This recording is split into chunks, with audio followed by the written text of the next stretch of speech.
அதை விசாரித்து நடவடிக்கை எடுக்க வேண்டும் என்று நான் சொன்னதற்காக என்னை கட்சியை விட்டு நீக்கியுள்ளார். சமூகத்துக்கு எதிராகவும் அச்சுறுத்தலாகவும் செயல்பட்டு வந்த நிலையில் தற்போது திருவாரூர் மாவட்டம் வலங்கைமான் ஒன்றியம் ஆலங்குடியில் கடந்த 26/1/2026 அன்று நன்னிலம் சட்டமன்றத்தினுடைய ஆய்வுக் கூட்டத்தை வடக்கு மாவட்ட பொறுப்பாளர்கள் யாரும் இல்லாமல், ஒன்றிய பொறுப்பாளர்கள் யாரும் இல்லாமல் தன்னிச்சையாக சென்று சொற்ப அளவில் நபர்களை வைத்து நடத்தினார்.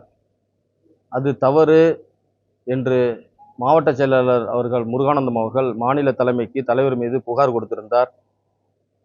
அந்த புகாரின் மீது நடவடிக்கை எடுக்க முடியாத ஒரு நிலை ஏற்பட்டது. இது சம்பந்தமாக தலைவர் அவர்கள் என்னிடம் பேசும்போது முருகானந்தம் அவர்களையும் வலங்கைமான் ஒன்றிய செயலாளர் அவர்களையும் கட்சியை விட்டு நீக்க வேண்டும் என்று என்னிடம் வலியுறுத்தினார். அது முடியாது, உங்கள் மீது புகார் வந்திருக்கிறது, அதை விசாரித்து நடவடிக்கை எடுக்க வேண்டும் என்று நான் சொன்னதற்காக என்னை கட்சியை விட்டு நீக்கியுள்ளார். நான் இந்த கட்சியில் மாநில பொருளாளராக பதவி வகித்து வந்தேன்.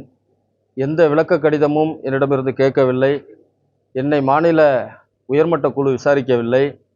எந்த ஒரு விசாரணையும் செய்யாமல், என்னிடம் எந்த விளக்கமும் கேட்காமல் தன்னிச்சையாக சர்வாதிகார அடிப்படையில் தான் தோன்றித்தனமாக தலைவர் மற்றும் பொதுச்செயலாளர் ஆகிய இருவரும் என்னை கட்சியிட்டும் அடிப்படை உறுப்பினரிலிருந்தும் நீக்கி அந்த கடிதத்தை சமூக வலைத்தளங்களில் முகநூலில் பதிவு செய்துள்ளனர்.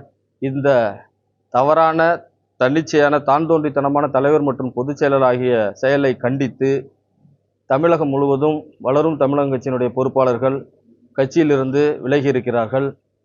இந்த விலகிய பொறுப்பாளர்களெல்லாம் சேர்ந்து இன்றைக்கு இந்த ஆலோசனை கூட்டத்தை நாங்கள் நடத்தியிருக்கின்றோம். மீண்டும் அனைத்து மக்களுக்கான நல்ல ஒரு அரசியல் தலைமையை ஏற்று விரைவில் நாங்கள் பயணிப்போம்.